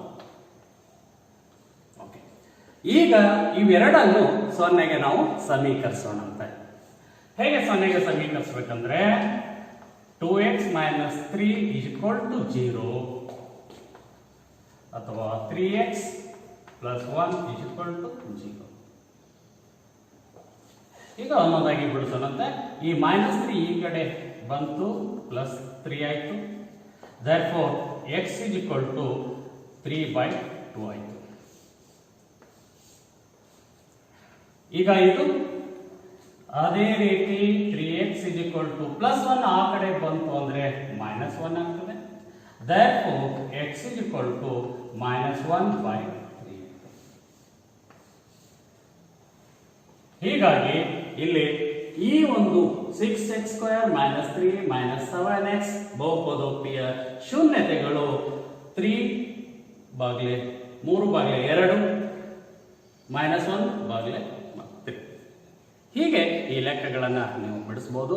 ಇದರಂತೆಯೇ ಹಲವಾರು ಲೆಕ್ಕಗಳು, ಕನಿಷ್ಠ 10 ರಿಂದ 15 ಲೆಕ್ಕಗಳು, ಬೇರೆ ಬೇರೆ ರೀತಿಯಾಗಿರ್ತಕ್ಕಂಥ ಲೆಕ್ಕಗಳು ಬಹುಪದೋಕ್ತಿಯಲ್ಲಿ ನೀವು ಬಿಡಿಸಿದ್ದೆ ಆದರೆ ಇದರಲ್ಲಿ ಖಂಡಿತವಾಗಿ ನಿಮಗೆ 2 ಅಂಕ ದೊರಕಲಿಕ್ಕೆ ಸಾಧ್ಯತೆ ಮಕ್ಕಳೇ. ಈಗ ವರ್ಗ ಸಮೀಕರಣದಲ್ಲಿ ಯಾವ ರೀತಿ ಪ್ರಶ್ನೆಗಳು ಬರ್ತಾವು ಅಂತ ನೋಡೋಣ ಮಕ್ಕಳೇ. ನಿಮ್ಗೆ ಈಗಾಗಲೇ ಗೊತ್ತಿದ್ದಂತೆ ವರ್ಗ ಸಮೀಕರಣದಲ್ಲಿ 3 ರೀತಿಯಲ್ಲಿ ನಾವು ಮೂಲಗಳನ್ನು ಕಂಡುಹಿಡಿತೀವಿ. ಒಂದನೇದು ಅಪವರ್ತನ ವಿಧಾನ, ಎರಡನೇದು ಸೂತ್ರದ ಸಹಾಯದಿಂದ ಬಿಡಿಸೋದು, ಮೂರನೇದು ವರ್ಗ ಪೂರ್ಣಗೊಳಿಸುವುದರಿಂದ ಬಿಡಿಸೋದು ಅಲ್ವಾ. ಹೆಚ್ಚಾನೆಚ್ಚು ಪರೀಕ್ಷೆಯಲ್ಲಿ ಸೂತ್ರದ ಸಹಾಯದಿಂದ ಬಿಡಿಸಿ ಅಂತ ಕೇಳಲಿಕ್ಕೆ ಸಾಧ್ಯತೆ ಇದೆ. ಅಂದರೆ ಅವು ಎರಡೂ ವಿಧಾನದಿಂದ ಬಿಡಿಸಿ ಅಂತ ಕೇಳಲಿಕ್ಕಿಲ್ಲ ಅಂತಲ್ಲ, ಅದನ್ನು ಕೇಳ್ಬೋದು, ಅವುಗಳನ್ನು ರೂಢಿಸ್ಕೊಳ್ಬೇಕು. ಇಲ್ಲಿ ಒಂದು ಗಮನದಲ್ಲಿ ಇಟ್ಕೋರಿ, ಒಂದು ಸಮೀಕರಣ ಕೊಟ್ಟು ಬಿಡಿಸಿ ಅಂತ ಹೇಳಿದ್ರೆ ಅಥವಾ ಮೂಲಗಳನ್ನು ಕಂಡುಹಿಡಿಯಿರಿ ಅಂತ ಹೇಳಿದರೆ ನಿಮಗೆ ಯಾವುದು ಸರಳ ಆಗ್ತದ ಆ ವಿಧಾನದಿಂದ ನೀವು ಬಿಡಿಸ್ಬೋದು. ಆದರೆ ಕಡ್ಡಾಯವಾಗಿ ಇದೇ ವಿಧಾನದಿಂದ ಬಿಡಿಸಿ ಅಂದಾಗ ನೀವು ಅದೇ ವಿಧಾನದಿಂದ ಬಿಡಿಸಬೇಕಾಗ್ತದೆ. ಇಲ್ಲಿ ನಾನು ಒಂದು ಉದಾಹರಣೆ ತೆಗೆದುಕೊಂಡಿದ್ದೇನೆ. x² - 4x - 2 = 0. ಇದನ್ನು ಸೂತ್ರದ ಸಹಾಯದಿಂದ ಬಿಡಿಸಿ. ಹಾಗಾದ್ರೆ ಮಕ್ಕಳೇ, ಇಲ್ಲಿ ಸೂತ್ರದ ಸಹಾಯದಿಂದ ಅಂದರೆ ಕಡ್ಡಾಯವಾಗಿ ಸೂತ್ರ ಉಪಯೋಗಿಸ್ಕೊಂಡೇ ಬಿಡಿಸ್ಬೇಕು, ಹೌದಾ. ಈ ಬಿಡಿಸೋಕ್ಕಿಂತ ಪೂರ್ವದಲ್ಲಿ ಕೊಟ್ಟಂತ ಸಮೀಕರಣ ಆದರ್ಶ ರೂಪದಲ್ಲಿ ಇದೆಯೋ ಇಲ್ಲವೋ ಅಂತ ಮೊದಲೇ ನಾವು ಗಮನಿಸಬೇಕು, ಹೌದಾ. ವರ್ಗ ಸಮೀಕರಣದ ಆದರ್ಶ ರೂಪ ಏನದ ಹೇಳಿ ಮಕ್ಕಳೇ? Yes, very good. ax² + bx + c = 0, ಹೌದಾ. ಆ ರೂಪದಲ್ಲಿ ಮೊದಲಿಗೆ ಆ ಸಮೀಕರಣವನ್ನ ತರಬೇಕು.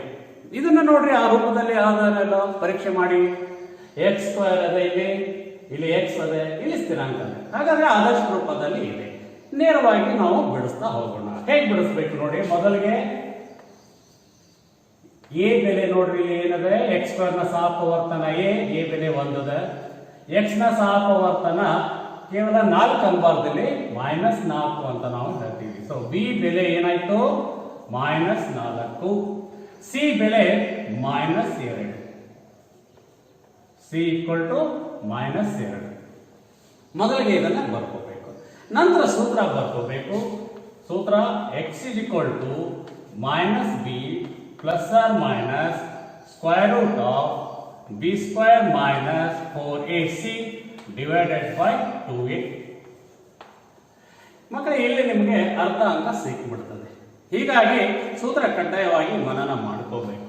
ನಂತರ ನೇರವಾಗಿ ಬೆಲೆಗಳನ್ನು ಹಾಕಿಬಿಡೋಣಂತೆ. ನೋಡಿ, x = -b, ಇಲ್ಲಿ ಮೈನಸ್ ಇದೆ, ಮೈನಸ್ ಹಾಗೆ ಇಡಿ. b ಯ ಬೆಲೆ -4 ಅದೇ, ಬ್ರಾಕೆಟ್ ನಲ್ಲಿ -4 ಇಡಬೇಕು, ಸರಿನಾ. So ±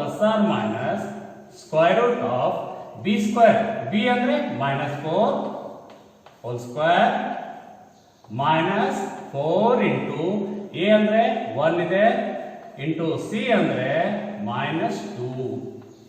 okay, so whole divided by 2 into 1, a ಬೆಲೆ 1.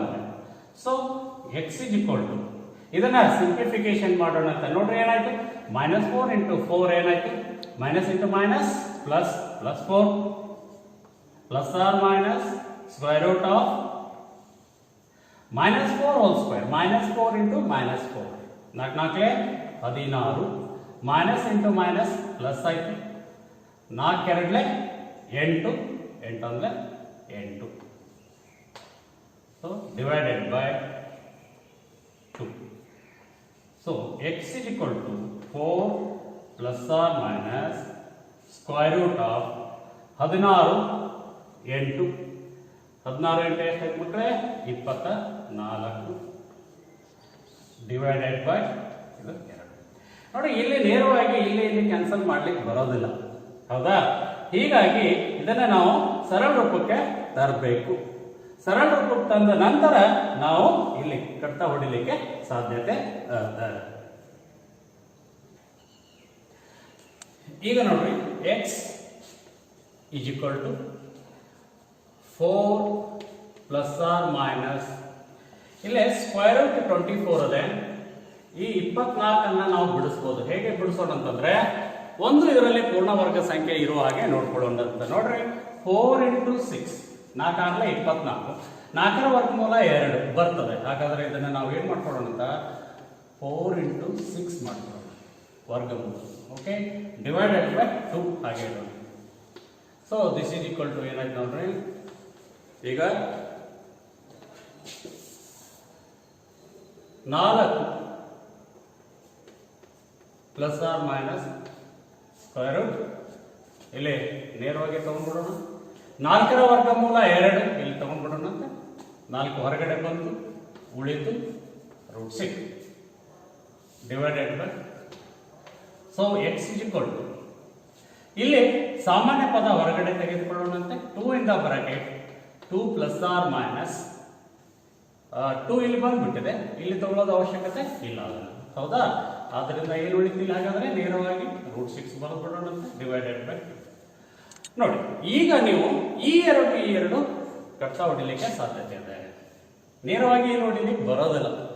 ಓಕೆ, ಆದ್ದರಿಂದ ಎಕ್ಸ್ ಇಸ್ ಈಕ್ವಲ್ ಟು ಉಳಿದಿದ್ದು 2 plus R minus square root 6. ಅಥವಾ ನೀವು ಹೀಗೂ ಇಡ್ಬೋದು, x is equal to 2 plus √6 ಅಥವಾ x is equal to 2 minus √6. ಆ ರೀತಿ ಇಟ್ಟರು ನಿಮಗೆ ಉತ್ತರ ಸರಿಯಾಗುತ್ತೆ. ಮಕ್ಕಳ ಇಲ್ಲೇ ಗಮನಿಸಬೇಕಾದಂತಹ ವಿಷಯ ಏನಪ್ಪಾ ಅಂತಂದ್ರೆ, ಸೂತ್ರದ ಸಹಾಯದಿಂದ ಬಿಡಿಸಿ ಅಂದಾಗ ಕಡ್ಡಾಯವಾಗಿ ಸೂತ್ರ ಹಾಕಿ ಬಿಡಿಸಿದ್ರೆ ಮಾತ್ರ ಅಂಕ ದೊರಕುತ್ತದೆ. ಸೂತ್ರ ಹಾಕದೆ ನೀವು ಲೆಕ್ಕ ಬಿಡಿಸಿದ್ರೆ ಯಾವುದೇ ಅಂಕ ದೊರಕೋದಿಲ್ಲ. ಆಮೇಲೆ ಇಂಥ ಲೆಕ್ಕಗಳನ್ನ ಕನಿಷ್ಠ 10 ಲೆಕ್ಕಗಳು ಎಲ್ಲ ವಿಧಾನದಲ್ಲಿ 10 ಲೆಕ್ಕಗಳನ್ನ ಬಿಡಿಸಿ ರೂಢಿಸಿಕೊಳ್ಳಿ ಮಕ್ಕಳೇ. ಇದು ಪರೀಕ್ಷೆಗೆ ಬಹಳಷ್ಟು ಮುಖ್ಯವಾದದ್ದು. ಹಾಯ್ ಮಕ್ಕಳೇ, ವೃತ್ತಗಳಿಗೆ ಸಂಬಂಧಿಸಿದಂತೆ ವಿಸ್ತೀರ್ಣವನ್ನ ಕಂಡುಹಿಡಿಯಿರಿ ಅಂತೇಳಿ ಬರ್ತದೆ. ಅದು 2 ಅಂಕದ ಪ್ರಶ್ನೆ ಆಗಿರ್ತದೆ. ಅಲ್ಲಿ ಈ ರೀತಿಯಾಗಿರ್ತಕ್ಕಂಥ ಪ್ರಶ್ನೆಗಳನ್ನ ಕೇಳ್ತಾರೆ. ಒಂದು ಚೌಕ ಇರ್ತದೆ, ಇದರಲ್ಲಿ 4 ವೃತ್ತಗಳನ್ನ ಇಟ್ಟಿದ್ದಾರೆ. ಉಳಿದ ಇಲ್ಲಿ ಕೆಂಪು ಭಾಗದ ವಿಸ್ತೀರ್ಣ ಕಂಡುಹಿಡಿಯಿರಿ ಅಂತೇಳಿ. ಇನ್ನೊಂದು ನೋಡಿ, ಇಲ್ಲಿ ಒಂದು ಚೌಕ ಇದೆ. ಈ ಚೌಕದಲ್ಲಿ ಅರ್ಧ ವೃತ್ತಗಳನ್ನ ಈ ರೀತಿ ಇಡಲಾಗಿದೆ. ಉಳಿದ ಭಾಗ ಹಳದಿ ಬಣ್ಣದ ಭಾಗದ ವಿಸ್ತೀರ್ಣ ಕಂಡುಹಿಡಿಯಿರಿ ಅಂತ ಹೇಳ್ತಾರೆ. ಅದೇ ರೀತಿ ಇಲ್ಲಿ ಒಂದು ಚೌಕ ಇದೆ, ಇಲ್ಲಿ ಈ ರೀತಿ ಆಕಾರಗಳನ್ನ ಇಟ್ಟಿದ್ದಾರೆ.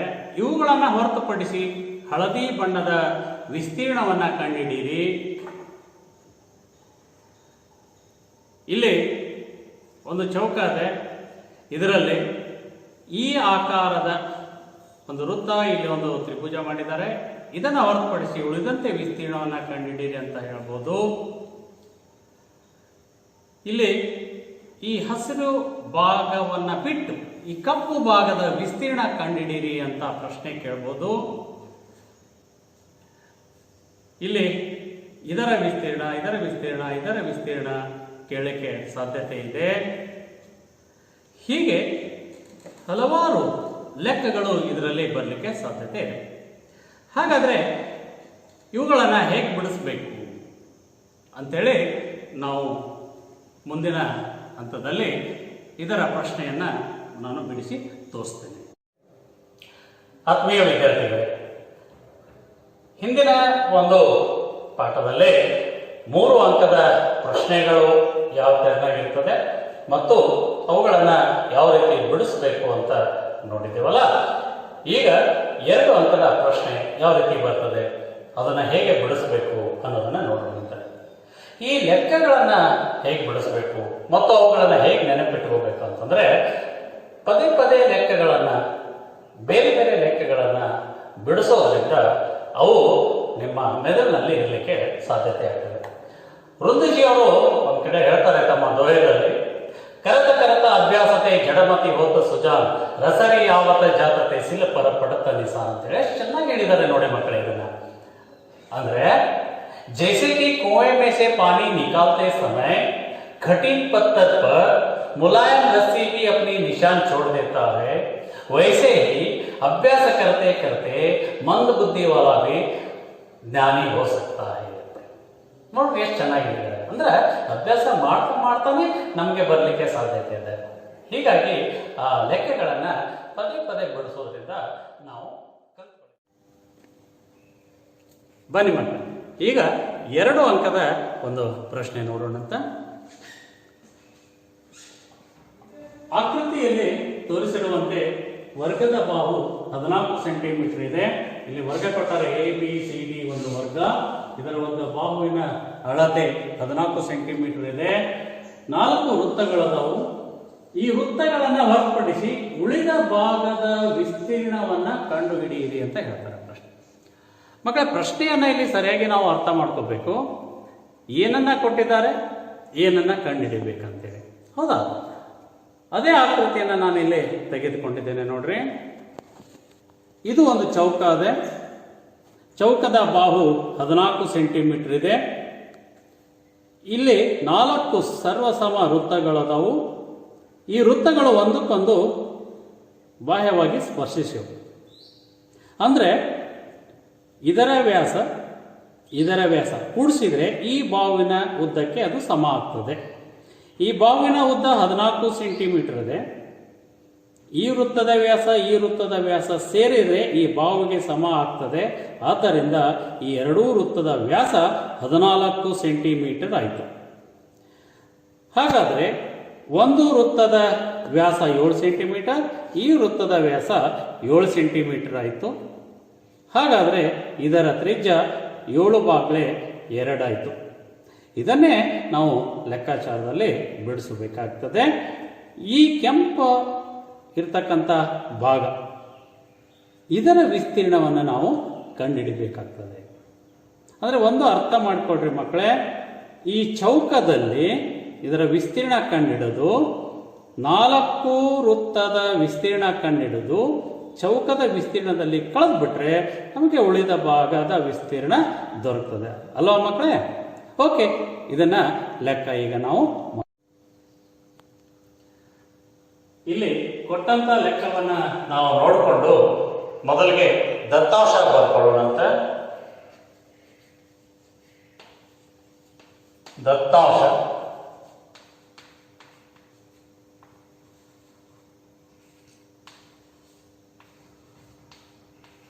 ಚೌಕಾಕಾರದ ಬಾಹುವಿನ ಅಳತೆ ಬರೋಬ್ಬರಿ 14 ಸೆಂಟಿಮೀಟರ್. ಈಗಲೇ ವೃತ್ತದ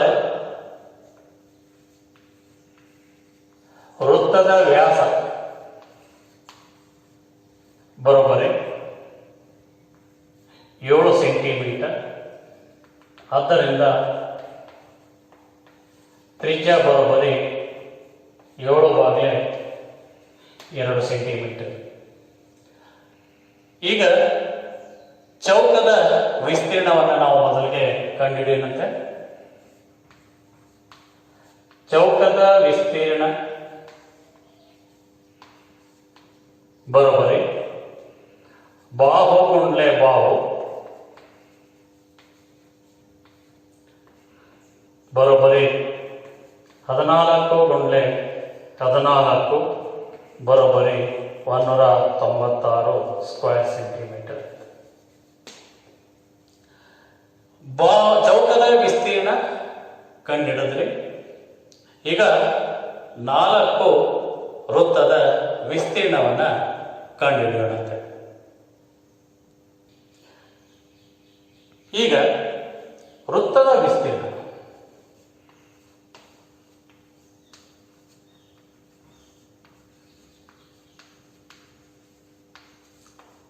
ಇಲ್ಲಿ ನಾವು ಒಂದು ವೃತ್ತದ ವಿಸ್ತೀರ್ಣ ಮಾತ್ರ ಮೊದಲಿಗೆ ತಗೊಳ್ಳುವಂತೆ. ವೃತ್ತದ ವಿಸ್ತೀರ್ಣ ಸೂತ್ರ ನಿಮಗೆ ಗೊತ್ತದೆ ಮಕ್ಕಳೇ, πr². ಪಾಯದ ಬೆಲೆ 22 ಹಾಕ್ರಿ. ತ್ರಿಜ್ಯ ಕಂಡುಹಿಡಿದ್ರಿ, ಆಗಲೇ ಬರ್ದಿದ್ರಿ 7/2 ಇಂಟು 7/2. ಇಲ್ಲಿ ಈ 7 ಕ್ಯಾನ್ಸಲ್ ಆಯ್ತು. 7 1 2 11 ಸೊ 11 77/2 ಸ್ಕ್ವೇರ್ ಸೆಂಟಿಮೀಟರ್ ಬಂತು. ಇದು ಒಂದು ವೃತ್ತದ ತ್ರಿಜ್ಯ. ಈಗ ನಮ್ಗೆ 4 ವೃತ್ತದ ತ್ರಿಜ್ಯದ ವಿಸ್ತೀರ್ಣ ಬೇಕು. ಆದ್ದರಿಂದ 4 ವೃತ್ತಗಳ ವಿಸ್ತೀರ್ಣ ಬರೋಬ್ಬರಿ 4 ಗುಂಡ್ಲೆ ಪೈ ಸ್ಕ್ವೇರ್. ಪೈ ಸ್ಕ್ವೇರ್ ಬೆಲೆ ಈಗಾಗಲೇ ಇಲ್ಲಿ ಬಂದ್ಬಿಟ್ಟದೆ. 4 ಗುಂಡ್ಲೆ 77 2 ಅಂಶ. 2 1 2 2 2 ಗುಂಡ್ಲೆ 77 154 ಸ್ಕ್ವೇರ್ ಸೆಂಟಿಮೀಟರ್ ಆಯಿತು. ಇದು 4 ವೃತ್ತಗಳ ವಿಸ್ತೀರ್ಣ. ಈಗ ಏನ್ ಮಾಡ್ಬೇಕಪ್ಪ ಅಂದ್ರೆ ಆ ಚೌಕದ ವಿಸ್ತೀರ್ಣದಲ್ಲಿ ಈ 4 ವೃತ್ತಗಳ ವಿಸ್ತೀರ್ಣ 154 ಸ್ಕ್ವೇರ್ ಸೆಂಟಿಮೀಟರ್ ಕಳೆದ್ಬಿಟ್ರೆ ಉಳಿದ ಭಾಗದ ವಿಸ್ತೀರ್ಣ ನಮಗೆ ದೊರಕುತ್ತದೆ. ಓಕೆ, ಉಳಿದ ಭಾಗದ ವಿಸ್ತೀರ್ಣ ಬರೋಬ್ಬರಿ ಚೌಕದ ವಿಸ್ತೀರ್ಣ ಮೈನಸ್ 4 ಗುಂಡ್ಲೆ ವೃತ್ತದ ವಿಸ್ತೀರ್ಣ. ಚೌಕದ ವಿಸ್ತೀರ್ಣ ಈಗಾಗಲೇ ಗೊತ್ತಾಗಿದೆ ನಿಮಗೆ, ಕಂಡು ಹಿಡಿದಿದ್ದೀರಿ 196 ಸ್ಕ್ವೇರ್ ಸೆಂಟಿಮೀಟರ್. ಅದೇ ರೀತಿ 4 ವೃತ್ತದ ವಿಸ್ತೀರ್ಣವನ್ನು ಕಂಡು ಹಿಡಿದಿರಿ ಮೈನಸ್ 154 ಸ್ಕ್ವೇರ್ ಸೆಂಟಿಮೀಟರ್. ಈ 196ರಲ್ಲಿ 154 ಕಳೆದ್ಬಿಟ್ರೆ ಉಳಿಯೋದು 42 ಸ್ಕ್ವೇರ್ ಸೆಂಟಿಮೀಟರ್. ಹಾಗಾದರೆ ಇಲ್ಲಿ ಉಳಿದಂತ ಭಾಗ, ಈ ಉಳಿದ ಭಾಗ ಕೆಂಪು ಭಾಗ ಏನು ಕಾಣಿಸ್ತದಲ್ಲ, ಈ ಉಳಿದ ಭಾಗ ಎಷ್ಟಿದೆ ಅಂದ್ರೆ ಅದರ ವಿಸ್ತೀರ್ಣ 42 ಸೆಂಟಿಮೀಟರ್. ಅರ್ಥ ಆಯ್ತಾ ಮಕ್ಕಳೇ? ಹೀಗೆ ಕೊಟ್ಟಂತ ಪ್ರಶ್ನೆಯನ್ನ ನಾವು ಮೊದಲಿಗೆ ಅರ್ಥ ಮಾಡ್ಕೋಬೇಕು. ನೋಡಿ, ಇಲ್ಲಿ ಕೇವಲ ಬಾಹು ಅಷ್ಟೇ ಕೊಟ್ಬಿಟ್ಟಿದ್ರು, ತ್ರಿಜ್ಯ ಕೊಟ್ಟಿದ್ದಿಲ್ಲ. ತ್ರಿಜ್ಯ ಹೇಗೆ ಬಂತು ಅಂತ ನೀವಾಗೆ ಕಂಡಿಡ್ಕೊಂಡ್ರಿ, ಹೌದಲ್ಲ? ಈ ರೀತಿಯಾಗಿ ನೀವು ಲೆಕ್ಕಗಳನ್ನ ಬಿಡಿಸಬೇಕು. ಎಸ್ಎಸ್ಎಲ್ಸಿ ವಿದ್ಯಾರ್ಥಿಗಳಿಗೆ ಸಿಹಿ ಸುದ್ದಿ. ನಿಮ್ಮ ಎಸ್ಎಸ್ಎಲ್ಸಿ ಪರೀಕ್ಷೆಯ ಸೈನ್ಸ್ ಮತ್ತು ಮ್ಯಾಥ್ಸ್ ಗಳಲ್ಲಿ ಉತ್ತಮ ಅಂಕ ಗಳಿಸಲು ನಗರದ ಪ್ರತಿಷ್ಠಿತ ಕರ್ನಾಟಕ ಸರ್ಕಾರ ಸಾರ್ವಜನಿಕ ಶಿಕ್ಷಣ ಇಲಾಖೆ ಅಗಸ್ತ್ಯ ಕೋರ್ ವಿಜ್ಞಾನ ಚಟುವಟಿಕೆ ಕೇಂದ್ರದ ವತಿಯಿಂದ ವಿದ್ಯಾರ್ಥಿಗಳಿಗೆ ರಿವಿಷನ್ ಕ್ಲಾಸ್ಗಳನ್ನು ಪ್ರಾರಂಭಿಸಿದ್ದು, ವಾರದ 3 ದಿನಗಳ ಕಾಲ ಶನಿವಾರ, ರವಿವಾರ, ಸೋಮವಾರ ಸಾಯಂಕಾಲ 5 ಗಂಟೆಗೆ ನಿಮ್ಮ ಎಫ್ಎಂ ಚಾನೆಲ್ ಅಲ್ಲಿ ಪ್ರಸಾರವಾಗಲಿದ್ದು, ವಿದ್ಯಾರ್ಥಿಗಳು ಇದರ ಸದುಪಯೋಗವನ್ನ ಪಡೆದುಕೊಳ್ಳಿ. ಎಫ್ಎಂ ಚಾನೆಲ್ ಲಭ್ಯವಿರುವ set top box number 137 Pathan cable network, 296 Hathway digital cable network ಮತ್ತು ACN 901 ಡಿಜಿಟಲ್ ಕೇಬಲ್ ನೆಟ್ವರ್ಕ್. ಇದಲ್ಲದೆ ಸೋಷಿಯಲ್ ನೆಟ್ವರ್ಕ್ ಫೇಸ್ಬುಕ್ ಸೇರಿದಂತೆ ಯೂಟ್ಯೂಬ್ ಚಾನೆಲ್ ಎಫ್ಎಂ ನ್ಯೂಸ್ ಕನ್ನಡದಲ್ಲಿ ಕೂಡ ಲಭ್ಯವಿದ್ದು, ವಿದ್ಯಾರ್ಥಿಗಳು ತಪ್ಪದೆ ವೀಕ್ಷಿಸಿ. ನಮಸ್ಕಾರ ವಿದ್ಯಾರ್ಥಿಗಳೇ ಹಾಗೂ ವೀಕ್ಷಕರೇ. ಕರ್ನಾಟಕ ಸರ್ಕಾರ ಸಾರ್ವಜನಿಕ ಶಿಕ್ಷಣ ಇಲಾಖೆ ಸಮಗ್ರ ಶಿಕ್ಷಣ ಕರ್ನಾಟಕ ಅಭಿಯಾನದ ವತಿಯಿಂದ ನಡೀತಾ ಇರುವಂತಹ ಅಗಸ್ತ್ಯ ಕೋರ್ ವಿಜ್ಞಾನ ಚಟುವಟಿಕಾ ಕೇಂದ್ರಗಳ ಮುಖಾಂತರ 10ನೇ ತರಗತಿಯ ವಿದ್ಯಾರ್ಥಿಗಳಿಗೆ ವಿಜ್ಞಾನ ಮತ್ತು ಗಣಿತದಲ್ಲಿ ನಾವು ಪುನರ್ಮನನ ತರಬೇತಿ ಕಾರ್ಯಕ್ರಮಗಳನ್ನ ಪ್ರಾರಂಭಿಸ್ತಾ ಇದ್ದೇವೆ. ಹಾಗಾಗಿ ಈ ಪುನರ್ಮನನ ತರಬೇತಿ ಕಾರ್ಯಕ್ರಮಗಳನ್ನ ತಪ್ಪದೇ ವೀಕ್ಷಿಸಿ ನಿಮ್ಮ ಎಫ್ಎಂ ನ್ಯೂಸ್ ಚಾನೆಲ್ ಅಲ್ಲಿ ಮಾತ್ರ. FM news channel setup box number 137 ಅಲ್ಲಿ ಬರುತ್ತೆ. ಅದೇ ರೀತಿಯಾಗಿ ಡಿಜಿಟಲ್ ಕೇಬಲ್ ನಲ್ಲಿ 296 ಅಲ್ಲಿ ಬರುತ್ತೆ ಹಾಗೂ ACN ಡಿಜಿಟಲ್ ಚಾನೆಲ್ ನಲ್ಲಿ 901 ಚಾನೆಲ್ ನಂಬರ್ 901. ಯಾರೋ ಸಹಿತ ವಿದ್ಯಾರ್ಥಿಗಳು ಮಿಸ್ ಮಾಡ್ಕೋಬೇಡಿ. ನಾವು ಸೈನ್ಸ್ ಮತ್ತೆ ಮ್ಯಾಥ್ಸ್ ಅನ್ನ ಎಕ್ಸ್ಪೆರಿಮೆಂಟ್ಸ್ ಥ್ರೂ, ಮಾಡೆಲ್ಸ್ ಥ್ರೂ ನಿಮಗೆ ಪ್ರೆಸೆಂಟ್ ಮಾಡ್ತೀವಿ. ಎಲ್ಲರೂ ಸಹಿತ ದಯವಿಟ್ಟು ಪ್ರತಿ ಶನಿವಾರ, ಭಾನುವಾರ, ಸೋಮವಾರ ಸಾಯಂಕಾಲ 5 ಗಂಟೆಗೆ ಎಫ್ಎಂ ಚಾನೆಲ್ ಅನ್ನ ನೋಡೋದನ್ನ ಮರಿಬೇಡಿ. ಎಲ್ಲರೂ ನೋಡ್ತೀರಾ ಅಲ್ವಾ? ಧನ್ಯವಾದಗಳು. ನಿರಂತರವಾದ ಸುದ್ದಿಗೆ ಸಬ್ಸ್ಕ್ರೈಬ್ ಮಾಡಿ ಎಫ್ಎಂ ನ್ಯೂಸ್ ಕನ್ನಡ ಹಾಗೂ ಬೆಲ್ ಐಕಾನ್ ಅನ್ನು ಒತ್ತಿ ನೋಟಿಫಿಕೇಶನ್ ಖಚಿತಪಡಿಸಿಕೊಳ್ಳಿ. ಧನ್ಯವಾದಗಳು.